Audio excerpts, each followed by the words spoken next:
All right, guys, today what we're going to be doing is opening up one of these Chevy Cruze type BCMs. The particular one I'm using is a part number 135-85674. A lot of them are similar. Some of them are a little different. We'll talk about that too, but let's get started, how we can take a look at the EEPROM on this.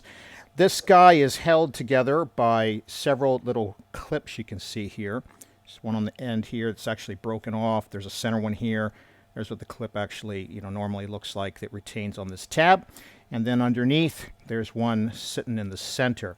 So to get the guy open, all we really need to do, so if I can get this zoomed in just a little bit, all we need to do really is pop these clips off. Now this one, like I said, is already off. So what we'll do is we'll work the center one off. So we're just trying to get this piece of plastic up off of the tab. You can kind of hold your finger here so it doesn't snap back, and you can do the same thing on this outer clip here just to get it just enough. Like I said, be careful so you don't actually pop it or break it. It's very brittle.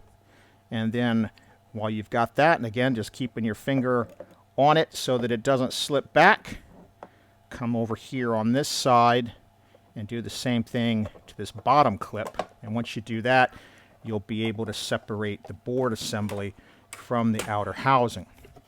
Now the location of the EEPROM we're after is in different places on different boards. Excuse me. Some of them you'll find it very near the microcontroller here and somewhere around this vicinity. But on this particular board we're showing today, it's on the back and it's located right here.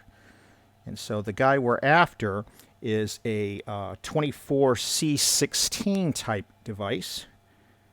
Open this up here a little bit so we can see it. Maybe turn it around where the writing is more prominent. All right, so this is the guy that we're after right here. And we don't have to remove him from the board to have a look at him. We'll be able to come over here and put a test clip on this guy right on the board. Now let me just take a quick peek here to see that we've got the pin 1 orientation. That's what you got to make sure that you do here on these. There will be a little indication in what direction that pin 1 is, and then you can put the test clip on there and hook it up to your EEPROM programmer. Whoops, realize I don't even have this in the field of view for you guys. I can't get this to zoom in anymore. Hey guys, I want to get you a better view of this. I realize it didn't come out that well in the previous clip. Again, here's our EEPROM here. We had the orientation a little wrong. If I kind of put this magnifying glass on here, you can hopefully make out that 24C16. There it is, 24C16 number. There's no Delphi type house number on this one. The other thing you can notice, hopefully too, is there's a bevel that you can see right on this lower edge. It'd be in the bottom of your view, versus if we were to look at the other side, we don't see that bevel. And in lieu of a dot, that bevel is what's used to indicate which side has pin 1. So pin 1 is going to be our upper left on that beveled side there. Usually, pin 1 is oriented where you can see the writing anyway. All right, so let's get him hooked up. All right, guys, we've got our test clip on the board. I'm using a Pomona type clip here because they hold on really great. You can see our red lead is pin 1 coming into the left on your view at the top of the clip, right? And that's hooked up, of course, lined up with pin 1 on the EEPROM itself, the 24C16. I'm using this test clip with a inexpensive CH341A type USB programmer. I like these guys. They can be easily modified for automotive. I'll put a link up in the upper right if you're interested, but you can really use anything you'd like.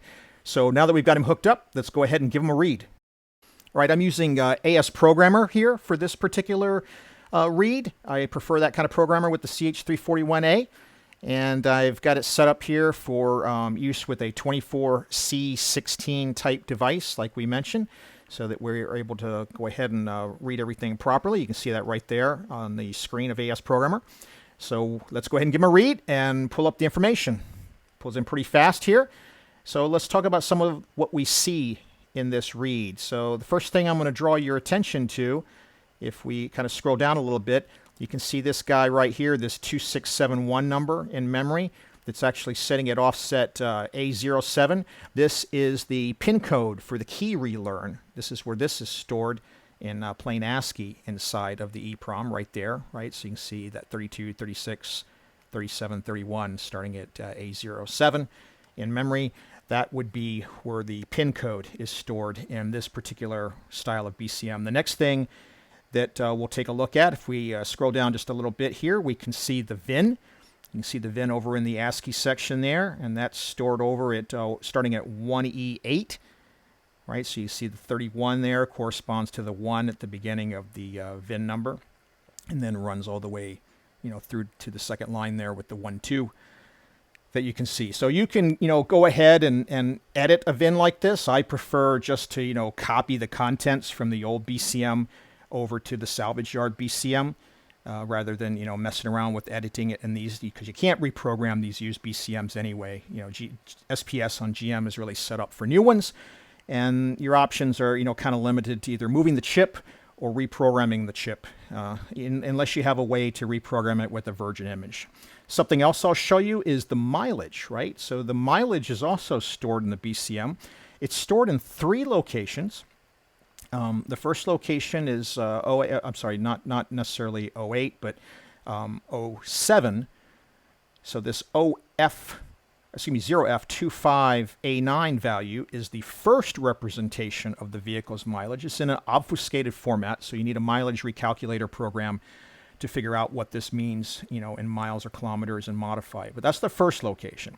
The second location is going to have the same as, like I said, there's 3. So the second location is down here at offset 166, and we can see our 0F25A9 here for a second time.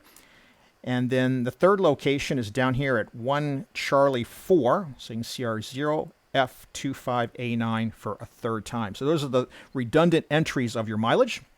Just make sure if you modify something like this with a calculator, your instrument cluster is going to expect it to be lower or the same to its copy. Otherwise, it's going to detect an error and you're going to be stuck there. You're going to have to open up the cluster as well. So again, recommend you just copy the EEPROM contents, rather than trying to edit something in here. Now, I hope this helps you out, right? Gives you a good idea of the different layouts of the memory. If you do want to do some editing, if you found this useful, please give it a like. If you like this kind of content, please think about subscribing. I kind of do videos like this at least once a week. And again, thanks for watching. Hope this video helps you.